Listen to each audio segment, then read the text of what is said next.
Oh, good.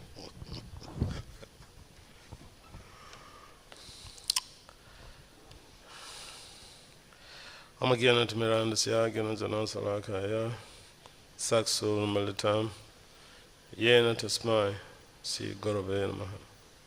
Sucheta Yamanam Bistam, Starfitam Yena Butali. Swayam Rup Kadamayam, Darati Swa, Padantikam.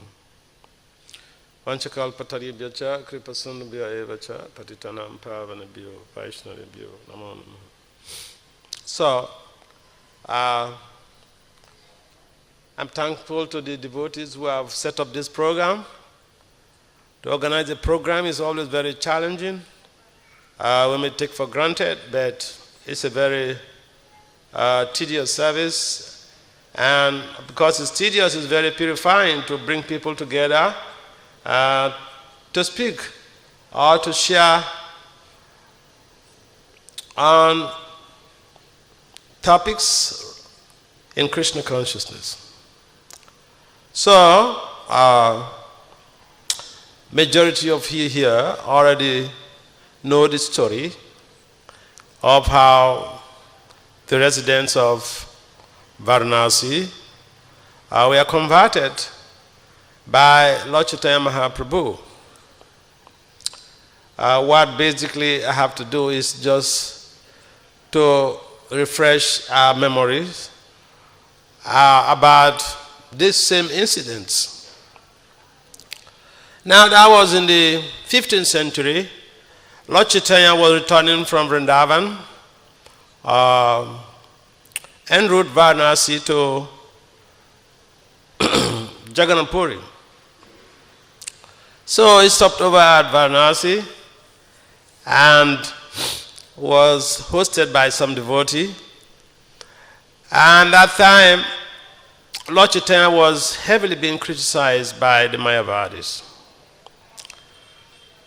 The concern of the Mayavadis seems to be apparently genuine, but it was a destructive criticism. There is constructive criticism and there is destructive criticism. Destructive criticism means you want to bring the person down. You're not really helping the person to leverage the situation.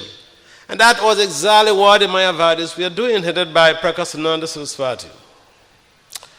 And Prakasananda Saraswati was such an erudite scholar that he was, unmatchable by any scholar of the time. And before we go ahead, perhaps we need to go into the etymology of that word, or of that Varanasi. Varanasi etymologically is derived from two words, Varuna and Arsi. Varuna is a river, Arsi is another river. So Varanasi is at the confluence of Varuna and Arsi. And that is how the name Varanasi came to existence, according to the etymologists. We're not very concerned about etymological affairs, but sometimes it's also good to get into the root of matters. So Varanasi has been a city or a place of learning. It was a hub of learning.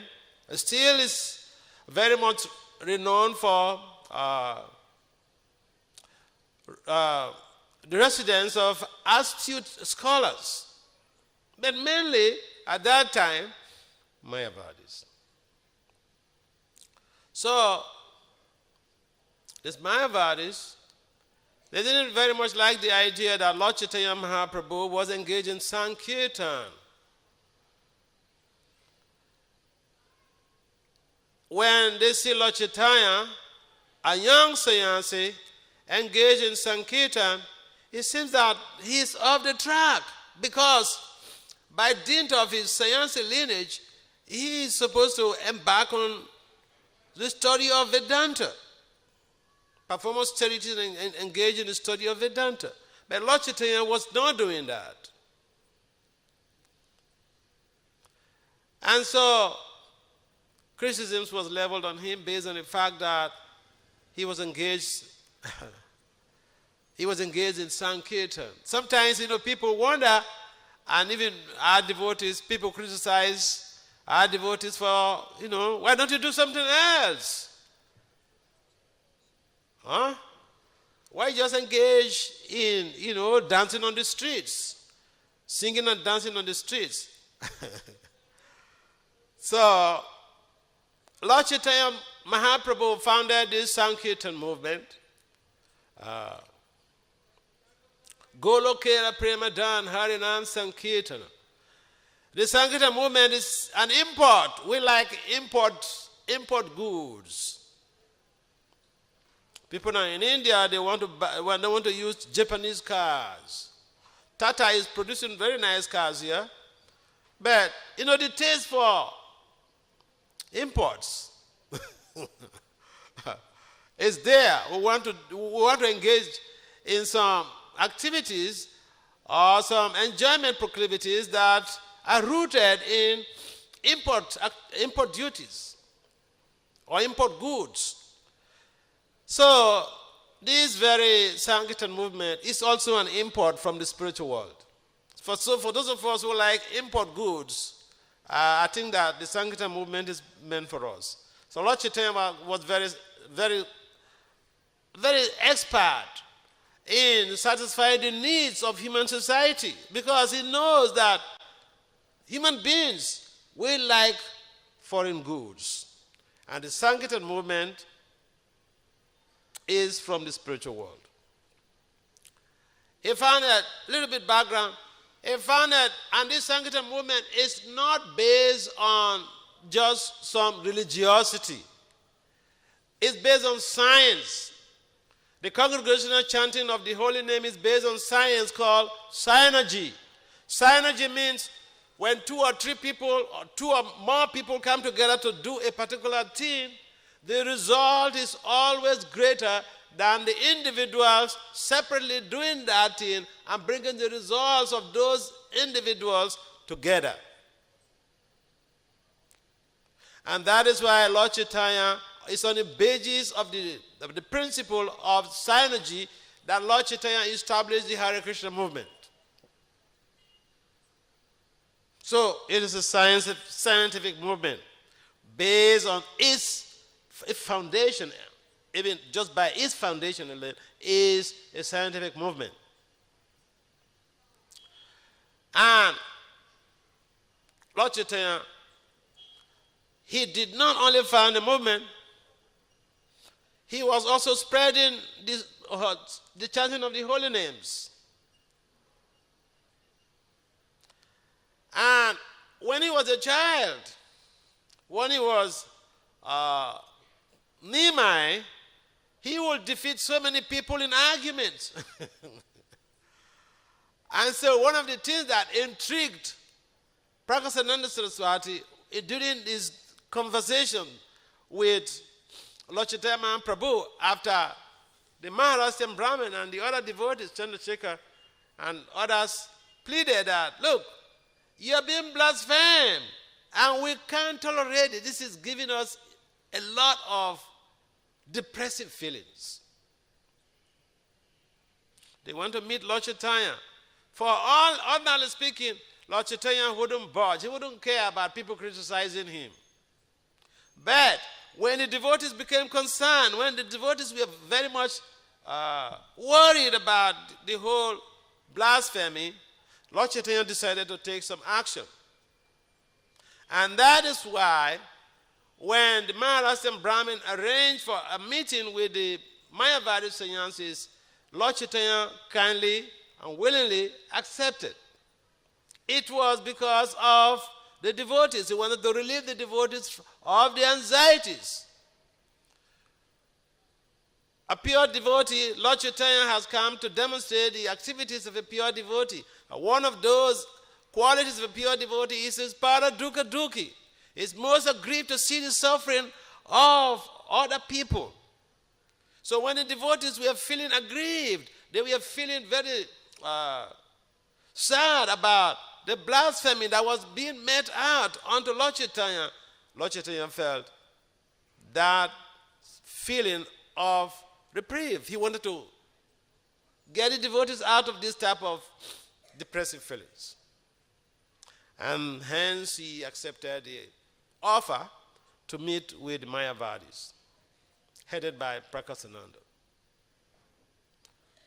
And so, when this invitation was accepted by Lord Chaitanya Mahaprabhu, as per the presentation of the Maharashtra Brahmin, the Maharashtra Brahmin was very happy.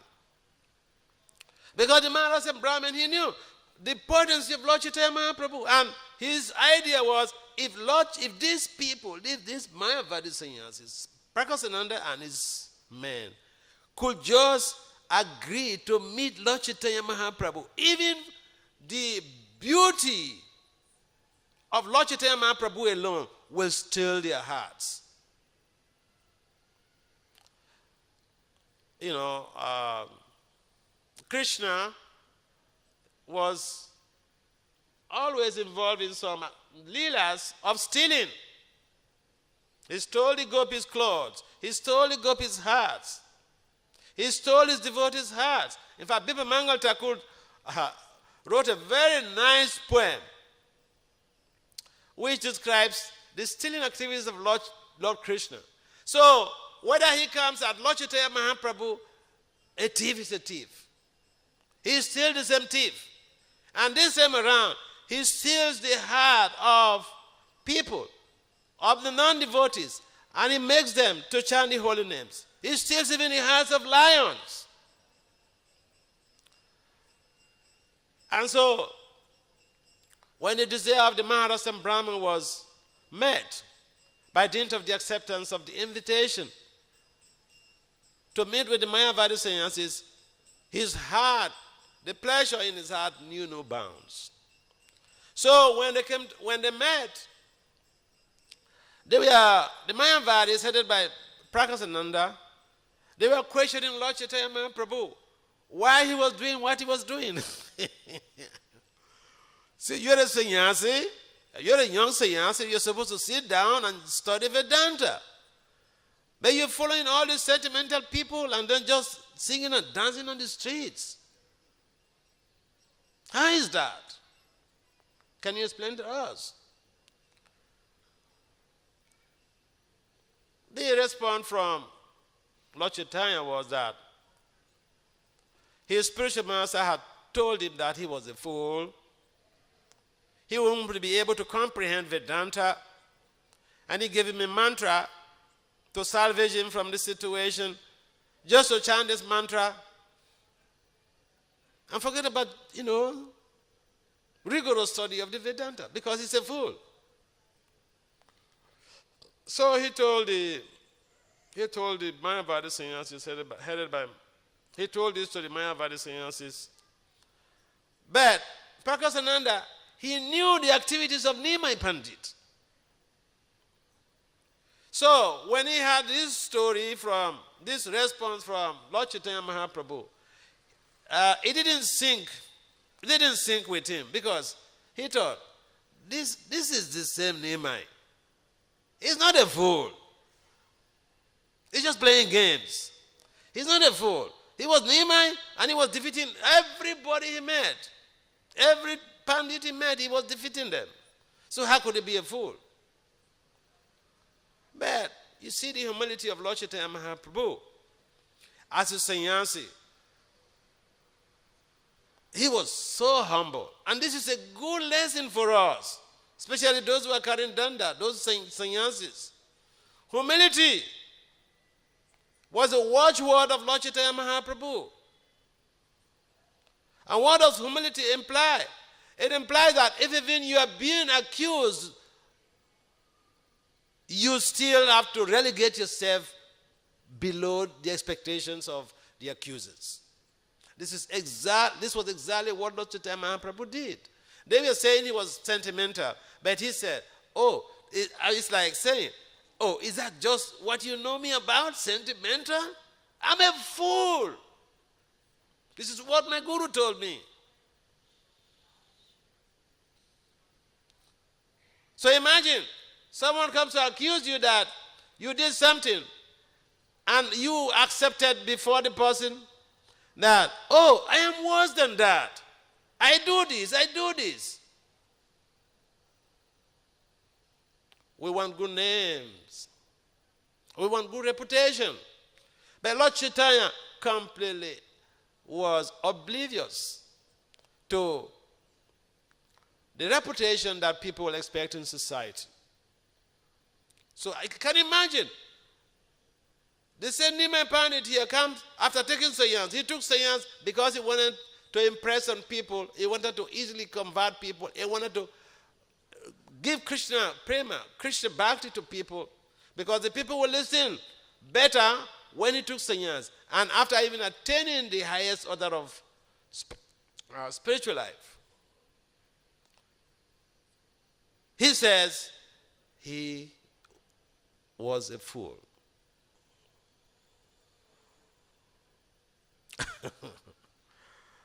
So we may recite his leelas. But what is the impact on our own personal lives? What is the impact on our personal dealings with other people around us? What is the impact of the leelas on our behavior? Does it help to modify our behavior?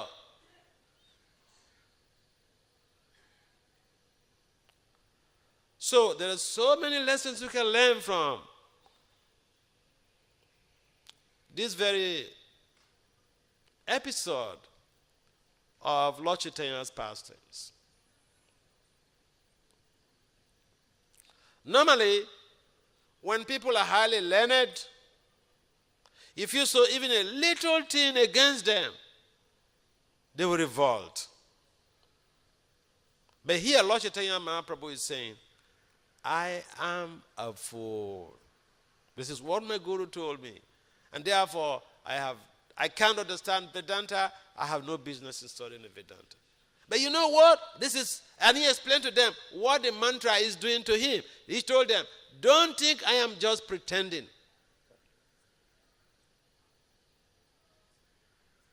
The mantra, the Hare Krishna Maha mantra, he told them, is what is impelling him to behave the way he was behaving. It's not a question of a willful action. It's just spontaneously. So, the power of the holy name, and except we come to that platform where we're chanting and we become intoxicated. We're chanting and we're having tears gushing out from our eyes. We're chanting and we begin to dance like a madman or a mad woman. If we have not gotten to that stage, there's a need to be humble. But even Lord Chaitanya Mahaprabhu, he was on the topmost stage of Krishna Prema. But he was so humble. What could be more of a humble mindset than someone saying something and you say you are worse than what they are accusing you of?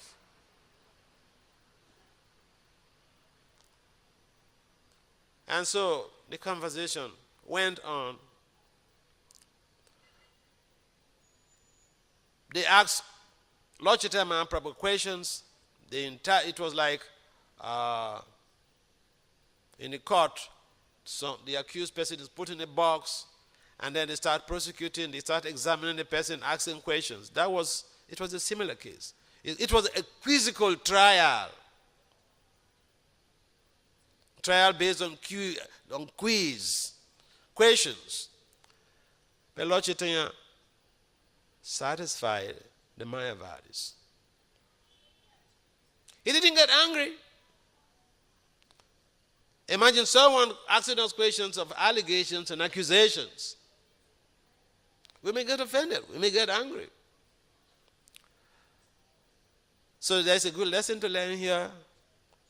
The need for humility in preaching the mission of Lord Chaitanya Mahaprabhu, as exemplified by Lord Chaitanya Mahaprabhu himself.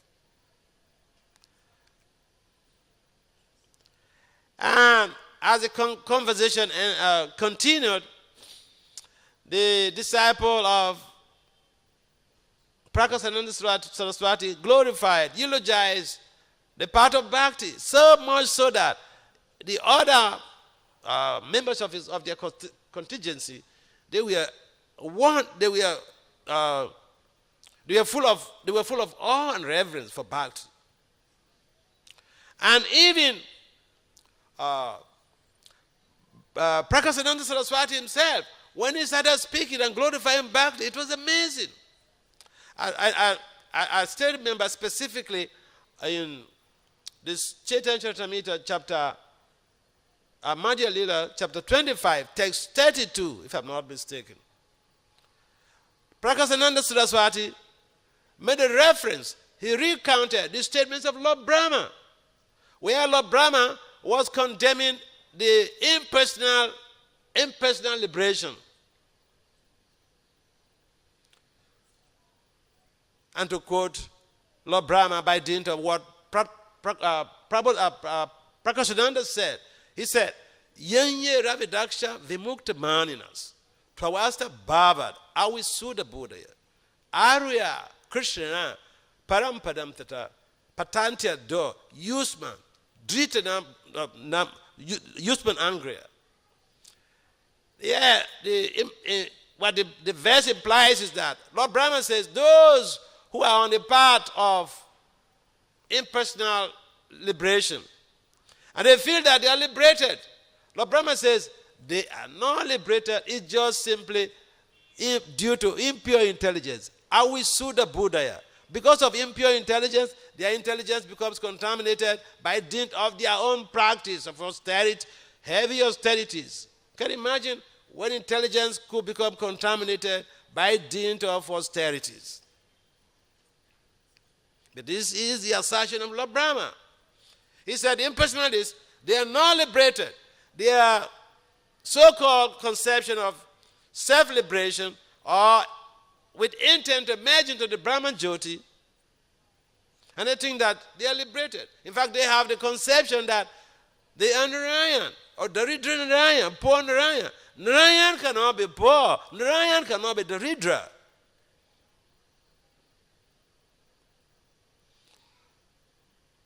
You see, if we consider the situation of the Vaishnavas, or the Vaishnavis, or the Vaishnavism, we are very small on the planet. Our population is very minuscule. Even in India, we have more Mayavadis than personalists. We have more impersonalists than personalists. In fact, those from the West who came to India to even seek for a spiritual culture, in most cases they encounter the impersonalists because they are all pervading. They are all pervasive. So, in the conversation, Lord Chaitanya accepted a humble position, explicated and responded to all of the queries of the Mayavadi seances. And because of his patience, because of his erudition, he recounted several, Vedic assertions that, ordinarily speaking, the Chatusloki, the Atmaram verse, it interpreted in several different ways. So how could someone who called himself a fool act in that way? So what the thought of Prakasananda Saraswati was very correct. Because when Lord Chaitanya said, he said he was a fool, and the Guru said he was a fool, he shouldn't study the Vedanta. That's why he's engaged in the so-called sentimentality on the streets. Prakasananda, he was very intelligent. He didn't buy the idea because he knew this was Nimai. So, we understand how these Mayavadis because of their conviction on the part of Baxter, by dint of the interactions. You see, this is one issue that, again, we don't seem to, majority of us don't seem to or comprehend. This is the part of Sangha association. Now, we say these words or we repeat these terminologies all the time, but they are not just religious assertions, because even the very concept of the phenomenon of association is of scientific scientific proof. Now, in physics, that's what we call osmotic pressure. Osmotic pressure determines or is able to let us know how association is so impactful. Now, that experiment of osmotic pressure is based on, you have two solutions. The two solutions are separated by a thin membrane. One is highly concentrated, one is not. When you keep these two solutions side by side, separated by a membrane, after a few number of hours, you come and watch, you come and check, you see that the strong solution has drawn a weaker solution, completely almost empty. That's what association does. So, by association with Lord Chaitanya Mahaprabhu, the Mayavadis became purified. And they even joined in the Harinam party of Lord Chaitanya Mahaprabhu. And when the inhabitants of the residents of Varanasi got to understand that Prakasananda is now has been converted by Lord Chaitanya Mahaprabhu. You know, whatever a great man does, a common man follow. Lord Krishna said that in the Gita. And in fact, in those days, when two sects or two leaders, spiritual leaders, had a debate, and the one who is defeated surrenders to the one who defeats him with all of his or her followers. And that was how all the Mayavadis, all the residents of Varanasi, they became followers of Lord Chaitanya Mahaprabhu. Because their leader, Prakasananda Saraswati, was now a follower, was converted to Vaishnavism, and therefore all of the Varanasi residents, they became Vaishnavas. They became followers of Lord Chaitanya's movement. And this is not strange, because the Lord could even make lions and deers chant the holy names. What to speak of human beings? You could affect the animals of high density ignorance. If the Lord could even purify the animals in Jharkhand forest to chant Krishna's names, Hare Krishna, Krishna Krishna, Hare Hare, Hare Rama, Rama Rama, Hare Hare. Human beings are supposed to have intelligent discrimination. The consciousness of even the most dull-witted human being cannot be compared to an animal. But Lord Chaitanya was able to convert even animals. He was able to have an impact on the animals. And this is, again, the power of environment. Like we go to the holy dam, or we go to the temple, or we go to the altar. You know, these are special environments. Why we love going to the temple? Why we love going to the holy dam? Why we love going to different theaters? Because we have a belief that we're going to be purified just by going to those places. Those are places that have high-profile spiritual energies by dint of the activities that are always being performed in those places. Again, I would like to draw science into this. Now, this is not just our going to the holy places it's not just some type of religious belief or religious dogma. There's been a scientific study that was conducted, several years ago by a German psychologist called Professor Lewin.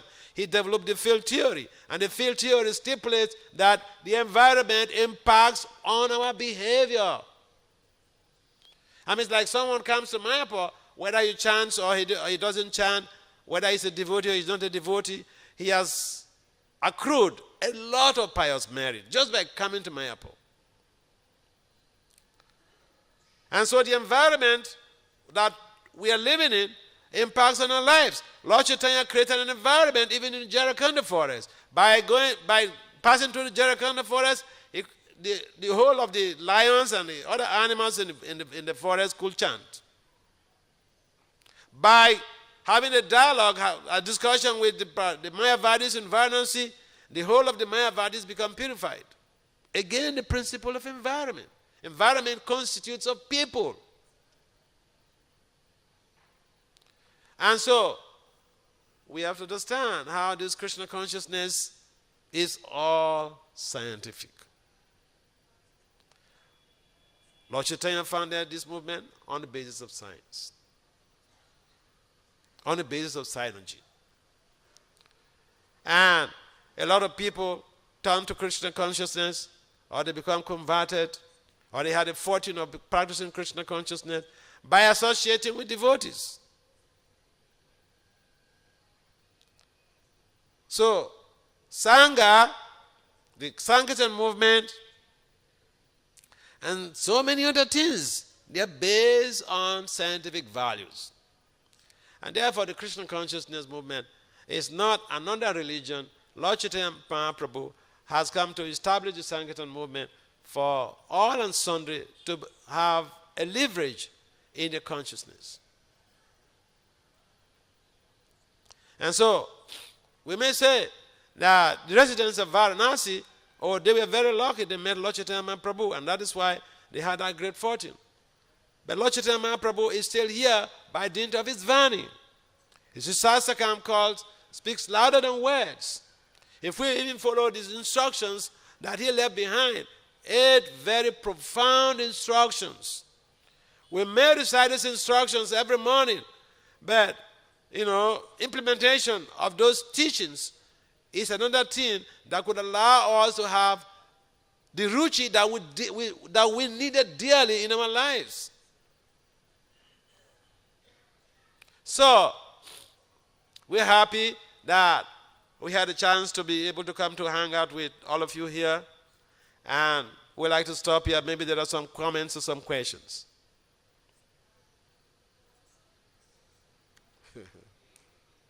Come here. Come. Listen, I'm very pressed to urinate. That's the reason. Yeah.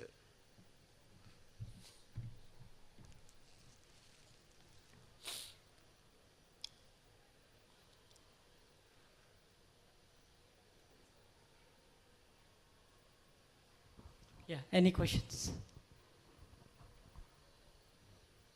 Hare Krishna Maharaj, sometimes we don't have the ability to exert the influence on someone, but how do you propose our movement would get, like Srila Prabhupada and Krishna before him has said that we should influence the leaders of the world, right?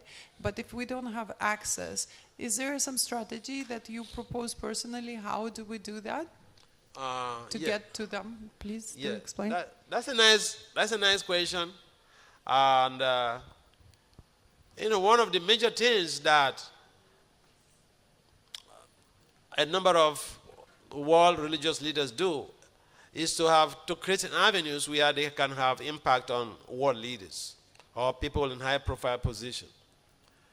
Now, the Harinam Sankirtan is very purifying. We go into the streets, we purify the environment. And even the people who are not within reach, they get purified. That is the power. In fact, there was some scientific research that was conducted in Washington, D.C., I think in 1990, not by devotees, but people chanting holy names, And they were able to have that period, they measured the crime rate in DC area, and they find that the crime rate reduced. So even people who are not within close proximity, they benefit. Now, the question is, what about people who are locked up in their offices? They are high-profile people, What do we do? Yeah, we also have to have high-profile people who will reach out to them. Because these people, they don't walk on the streets. And so one of the strategies, these are some of the things that I do. I remember some years back, I was in Mayapur here, and two devotees came to meet me. They're from South America. They're from South America. They wanted me to come to their country. So, and two ladies were standing by the corner. So they were speaking to me. They wanted to give me a ticket to come to their country. So I told them, very funny. I told them that if you want a black Swami to come and help in the preaching, I can get someone, I can arrange for somebody to come. And they said, no, we need you. I said, if you need me, this is what I want. And I made a real heavy demand. I said, you arrange for me to meet the president of your country. Arrange for me to meet the prime minister of your country, the minister for agriculture, the police chief. I gave him so many challenging tasks.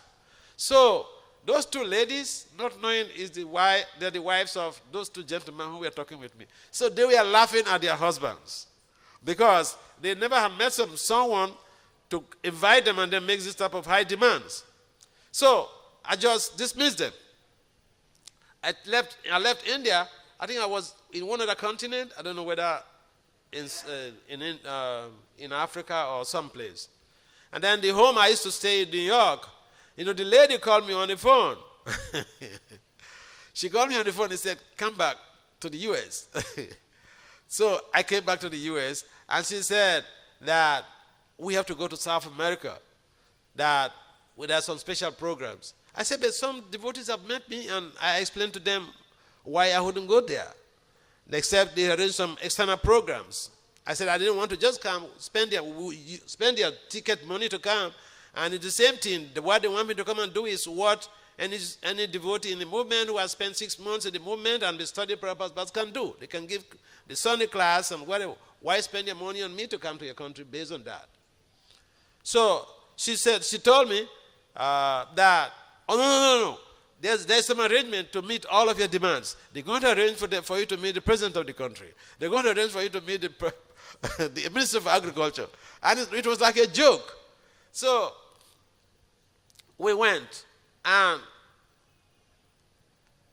by Krishna's special arrangement, these guys did arrange for me to meet the president of the country, the minister of agriculture, some police chief, and the prime minister.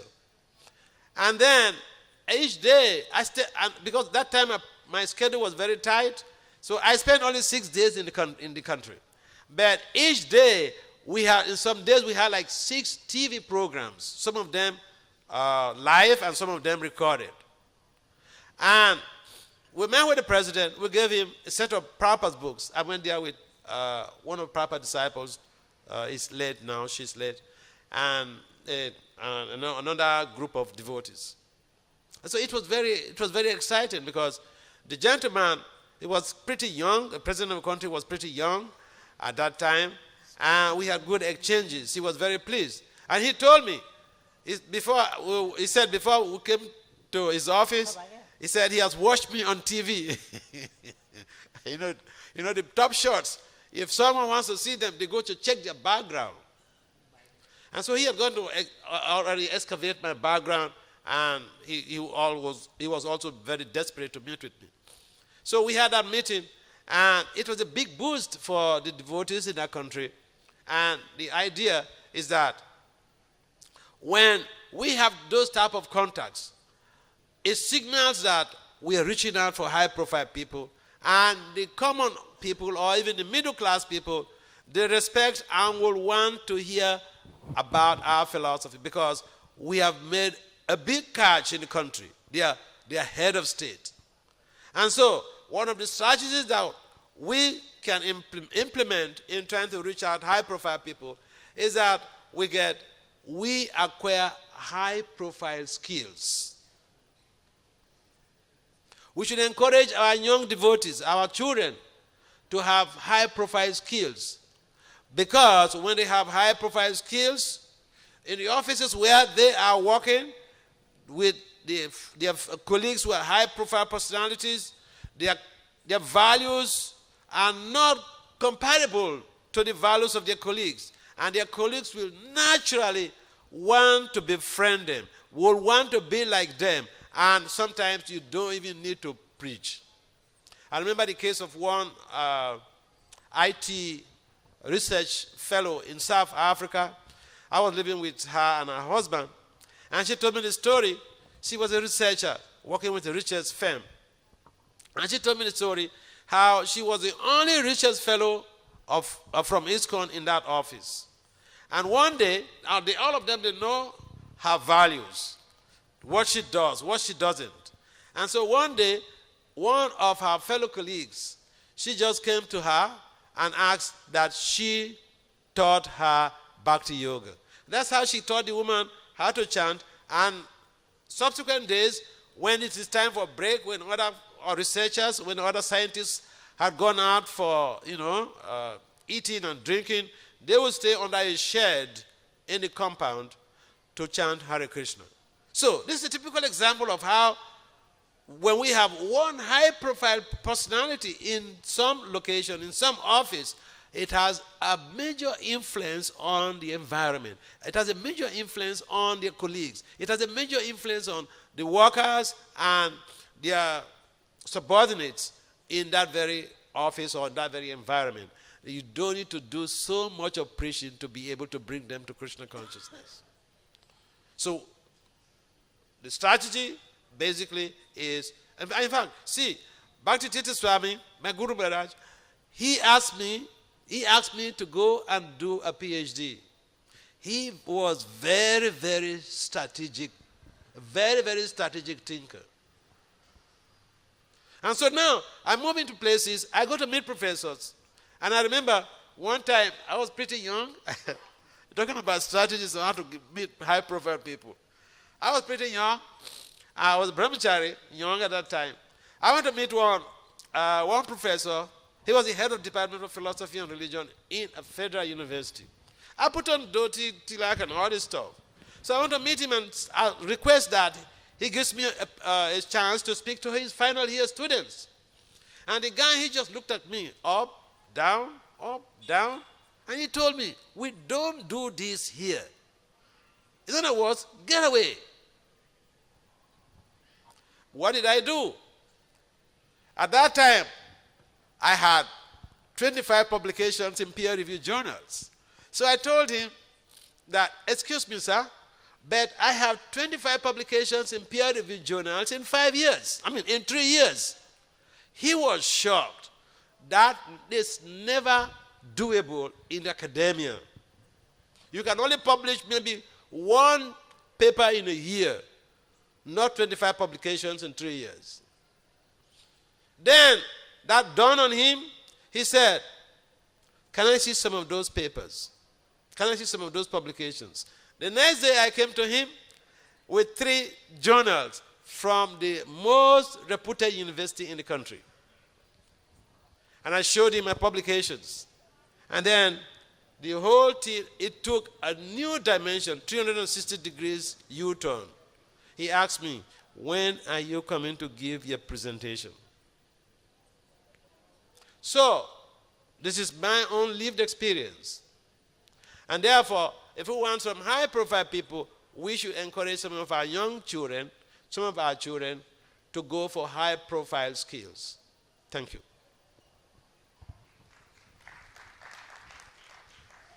Any other questions?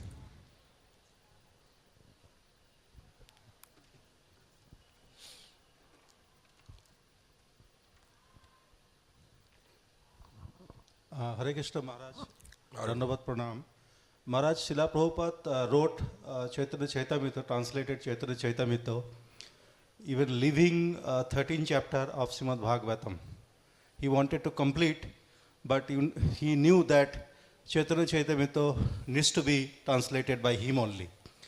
But I've seen that Chaitanya Chaitamrita full of this chapter. I'm just reading the chapter 25, number chapter of Madhya Leela that you spoke about, the summary. So Maharaj, my query is that why we cannot quote the verses?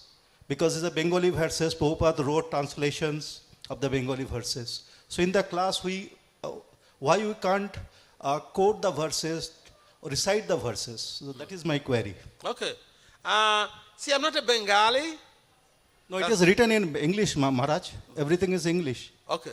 No. You said it's written in Bengali. Maharaj, it is in English. That Chaitanya Chaitamrita is written in English. So in the class or in the lecture, why can't we recite some verses? That is my query. Okay. See, they didn't tell me the format of this very forum. If they told me the format that you have to bring, a book, and then you start reading and sharing that with the devotees, it would have been easier for me than speaking offhand. Okay. Like you give Bhagavatam class, the Bhagavatam is there, and you you read from the Bhagavatam, you read the Prabhupada's purports, etc. Lord Chaitamrita also has purports. Prabhupada has written a number of valuable purports to the Chaitanya Chaitamrita.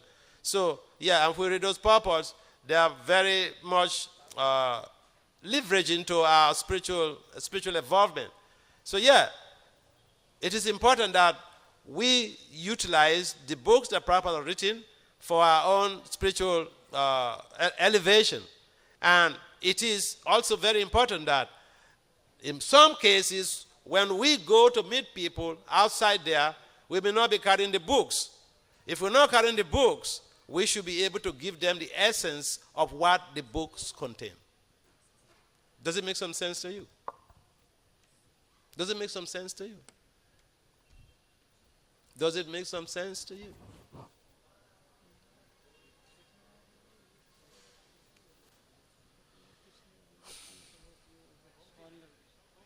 Hare Krishna. Yeah. Any other comments? One more question.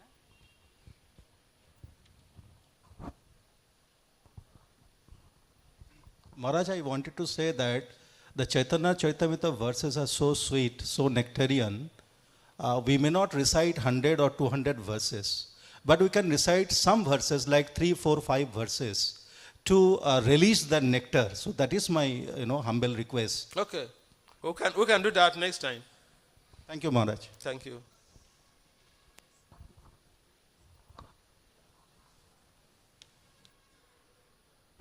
Any other question?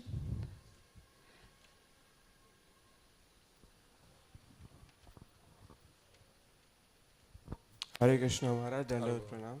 Thank you for the enlightening lecture and pastimes from Chaitanya Mahaprabhu. It was really purifying, and really coming from your mouth, it was really enriching. Maharaj, my question is that according to the 10 offenses against the holy name, there is one offense that we should not preach to the atheist people. But we hear in Mahaprabhu Leela that he was preaching to the Mayavadis, and so what should be our approach when we come across such kind of people like Mayavadis or impersonalists or atheists? Please give us some light, Maharaj. Thank you. We should not discriminate when we are preaching, but for Mayavadis, Lord Chaitanya specifically demonstrated that they could also be changed, but we are not Lord Chaitanya. And when we are meeting such people, see the Mayavadis, they're very astute. Prabhupada, one of the devotees, one of the brahmacharis who was here, tall, huge guy, he's late now, he told me he was a Mayavadi sannyasi. And he met Prabhupada. He challenged Prabhupada. He challenged Prabhupada. And they argued back and forth. Prabhupada defeated him. So he became a brahmachari in ISKCON.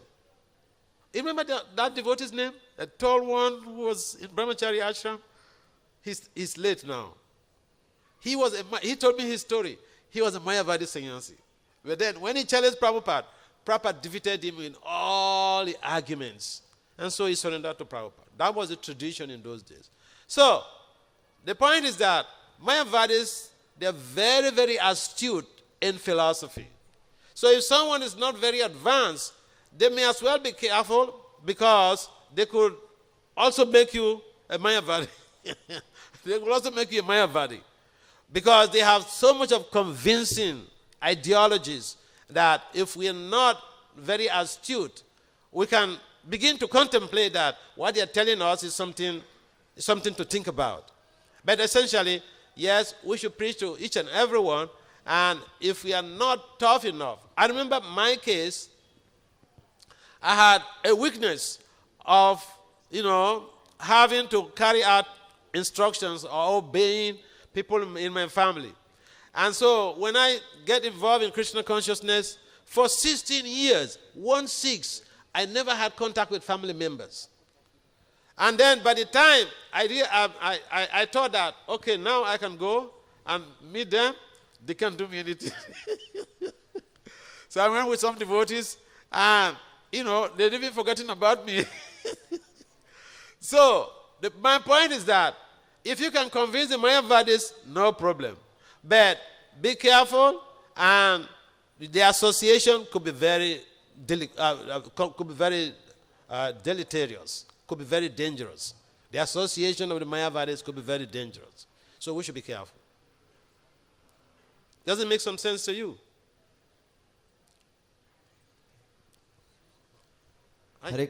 Hare Krishna Maharaj, Dandavad Pranam. Thanks for a wonderful class. So my one question is that, as Chaitanya Mahaprabhu used to say always,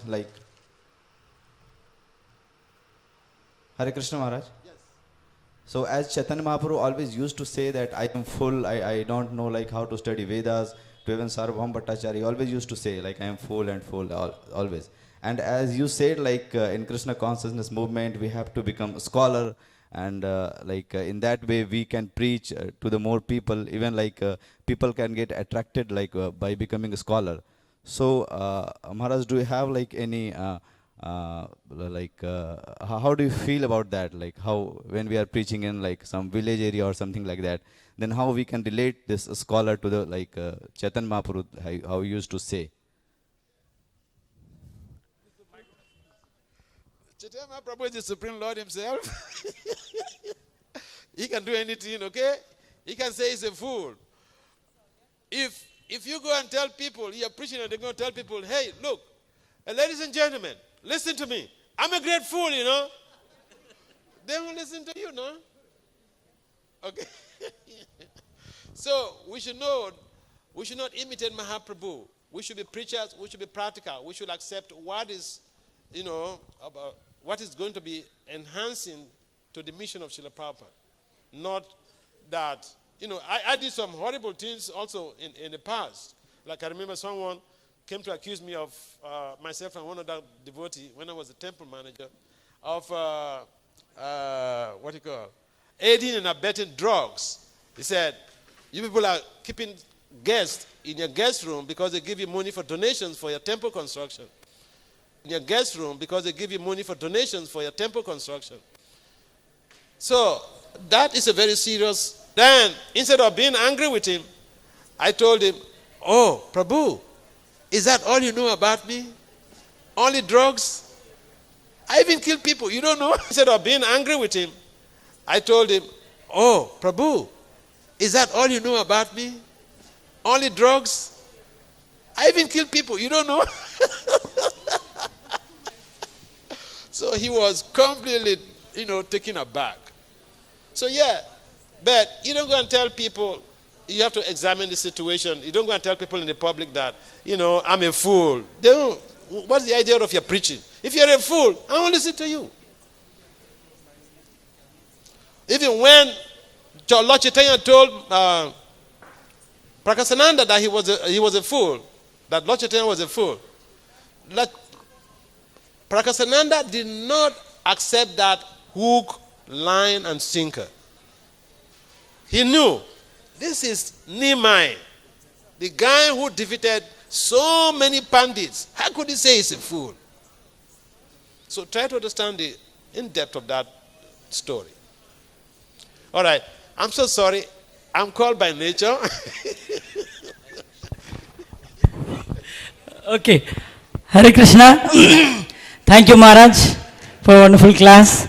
So we all thank to Prabhu Maharaj by chanting 3 times Hari Bol. Louder. Hari Bol. Hari Bol.